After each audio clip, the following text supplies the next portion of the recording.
Our next guest says that seeing death every day can teach you a lot of lessons about how to live. Cody Schewin was a funeral director for nearly 2 decades, and he wrote this book, Everyday Legacy: Lessons for Living with Purpose Right Now. He joins us via Skype to talk about how during this time of being sequestered, we can all show up and do life. Good morning to you, Cody. Good morning, Tiffany. Thanks for having me. Thanks for joining us. You know, I think it's such a true sentiment that people oftentimes wait for something tragic to take stock of the value of their life. And that's something that you really note, is that that's not the time to do it. We need to live this every single day. That's right.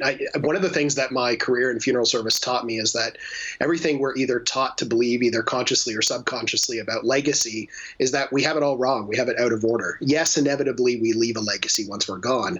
But when we harness the power of living our legacy every day, we start to really understand the depth and the breadth of our impact while we're still here.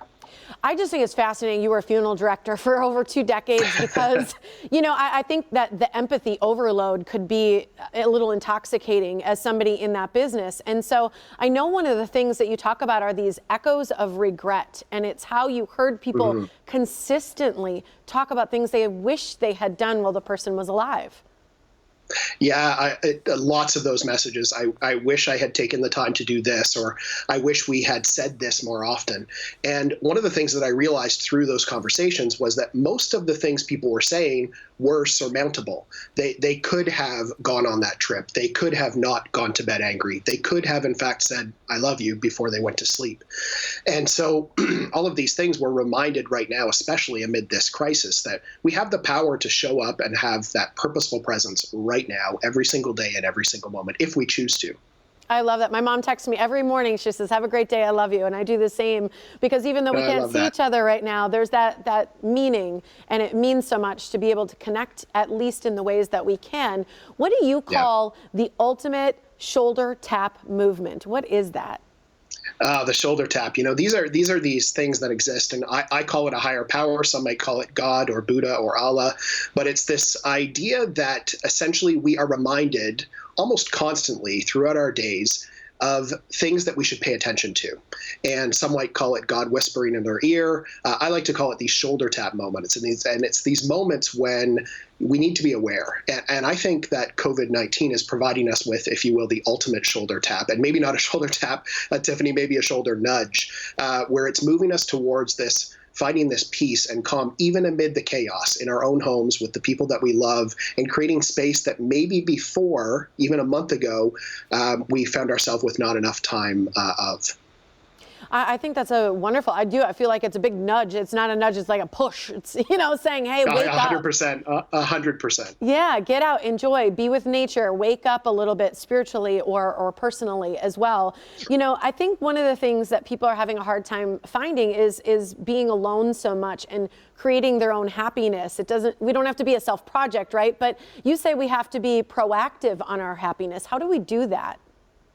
Yeah, well, I think, again, this space of self-isolation or quarantine really provides us with this time in our days and in our weeks to really dial into things that matter again. You know, like I just said, if we rewound the clock a month ago, a lot of us found ourselves saying things like, "I don't have enough time with my family," or "I wish I could just cook a home-cooked meal or had the time to. I wish I could read to my kids before bed."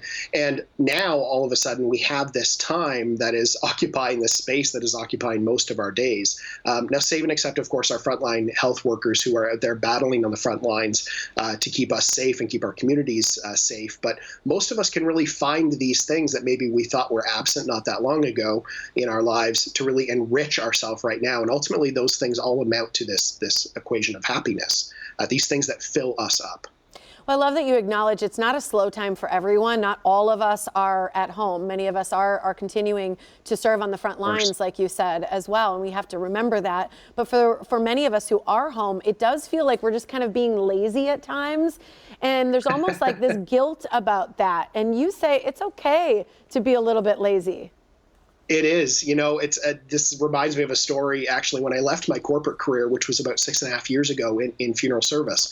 All of a sudden, my phone wasn't ringing. I wasn't getting emails incessantly through the day, no text messages. And I had this real feeling of laziness. Now, everything up until that point in my life that I had equated with the word lazy was a bad thing. When we're students, if we're lazy, we don't get good grades. And relationships, if we're lazy, they aren't usually the most full relationships. And so here in this entrepreneurial journey, I found myself feeling super lazy. But I realized that actually when I leaned into that and I stopped trying to create things, beautiful things started to happen. I had all these moments of inspiration around the work I was doing and the people I was working with. And so right now, we don't have to fill all this time with things. We don't have to acquire new skills. We don't have to learn something new. If you can, that's great. But I think there are so many people right now that are just barely breathing. People who are at home with children have now become educators, who are maybe worried about parents who are aged or immunocompromised, and yet can't be with them in physically. And so it's just great to create space right now. And if we can fill it with things that fill us up, great. And if we can't, no pressure. This is just about right now managing what you can with what you have in the world that we're in.